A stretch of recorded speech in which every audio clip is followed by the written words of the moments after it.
Assalamualaikum warahmatullahi wabarakatuh. Perkenalkan, nama saya Fitra Kinasti. Dan saya Siti Hajar Nurdin.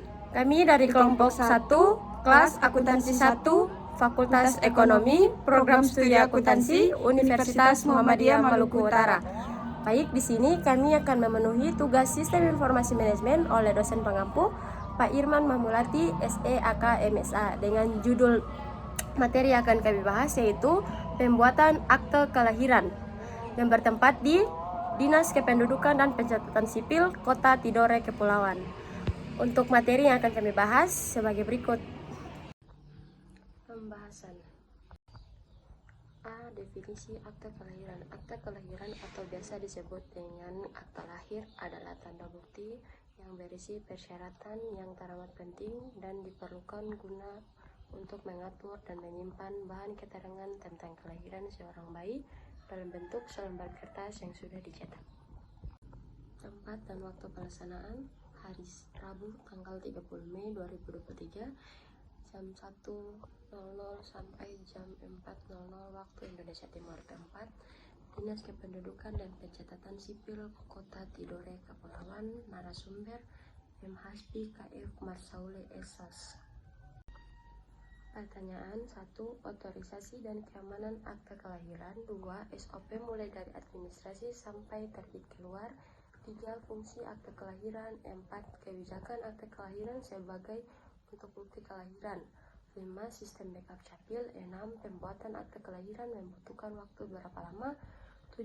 Untuk perbaikan akte kelahiran yang salah.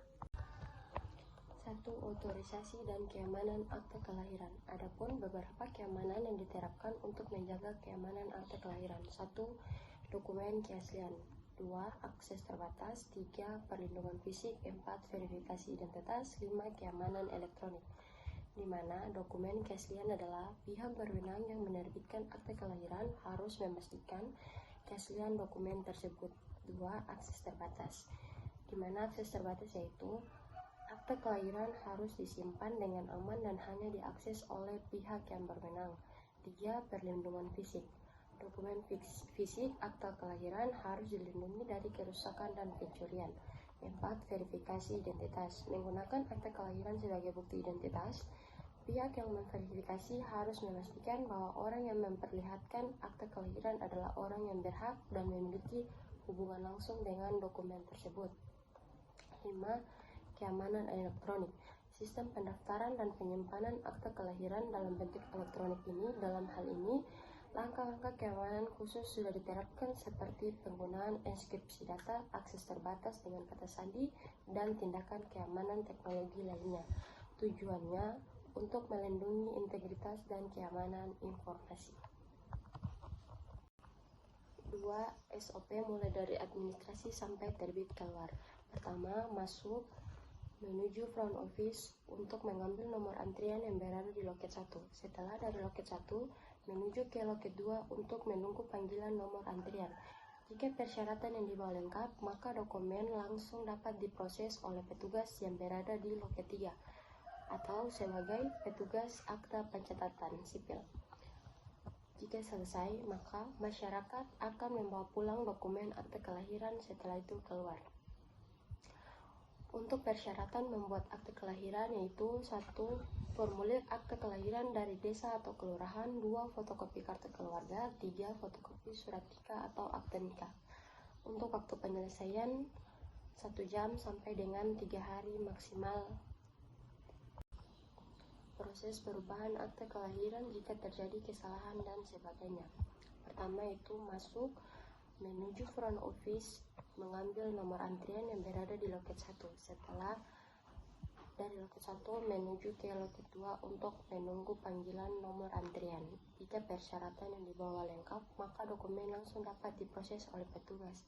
Apabila tidak lengkap, maka dimintakan data untuk melengkapinya yang berada di petugas akte pencatatan sipil di loket 3. Jika sudah, maka masyarakat dapat membawa pulang dokumen akte kelahiran.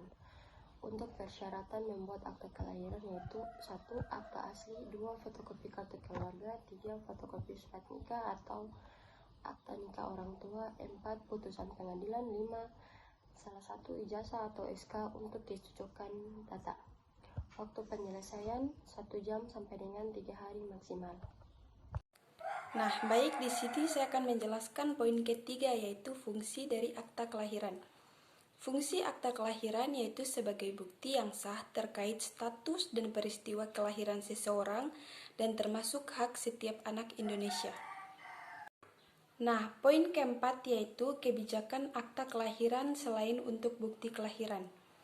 Selain untuk bukti kelahiran, akta kelahiran bisa juga sebagai bukti kematian, bukti perceraian, dan bukti akta nikah. Selain itu, akta kelahiran biasa digunakan sebagai bukti perlindungan anak karena dapat mencegah praktik-praktik seperti perdagangan manusia dan pernikahan anak.